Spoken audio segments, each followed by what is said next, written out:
지금 한국에서는 두 가지 중요한 범죄 사건 수사가 진행 중이다.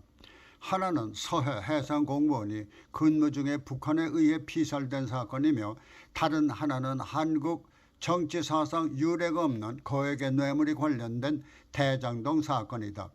이 두 사건의 공통점은 주범이 엄연히 존재하는 가운데, 서해 해상공무원 피살 사건은 전직 대통령이, 그리고 대장동 사건은 거대 야당의 당대표가 주범일 것이라는 심증이 굳어지면서 진행이 되며, 국민적 관심사가 집중되면서 과연 전직 대통령 문재인과 야당 대표 이재명의 구속으로까지 수사가 진전될 것인가라는 데 초점이 모아지고 있다.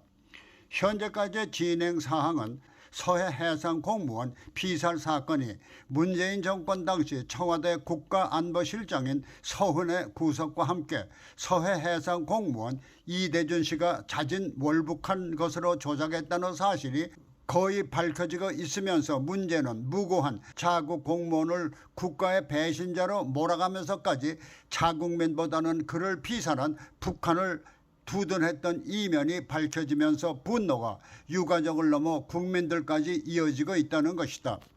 그것은 문재인 정권이 억지 월북 몰이를 했던 것은 북한의 만행을 문재인 정권이 두둔하려 했다는 점이다.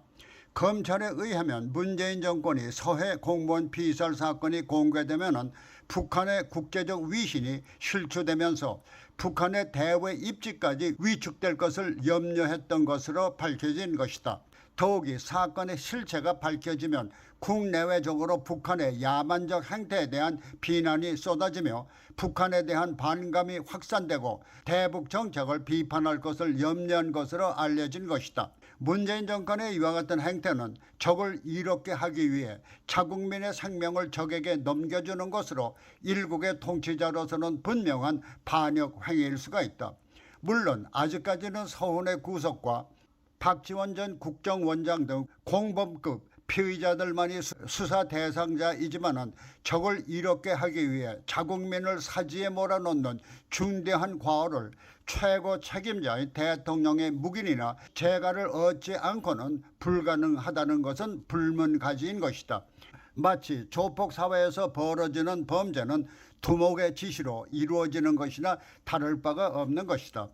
따라서 이번 서해 공무원 피살 사건은 최고 책임자인 대통령이 주범이라는 데는 의심의 여지가 없는 것이다. 그러나 그 최고 책임자는 남의 말 하듯 북한 전문가의 구속이 안타깝다느니 하며 처신하는 것도 모자라 수사의 선을 넘지 말라면서 큰 소리를 치는 것은 자기 자신은 무고하다는 항변으로 들리는 것이다. 그러나 최고 책임자인 대통령이 책임을 회피할 수 없는 사건이 서해 공무원 피살 사건이고 보면, 지금이라도 회피성이나 엄포성 발언보다는 떳떳하게 사건의 전말을 국민 앞에 밝히는 것이 올바른 지도자로서의 면모인 것이다. 그런데 대장동 사건도 그동안 관련된 것으로 알려진 측근들이 의문의 자살을 하는가 하면, 검찰 수사를 통해 최고 책임자가 이재명이라는 사실이 밝혀지고 있는데도 그 자신은 결백하다는 듯 측근의 죽음에 애도는커녕 모르는 사람이라고 외면하는 것도 모자라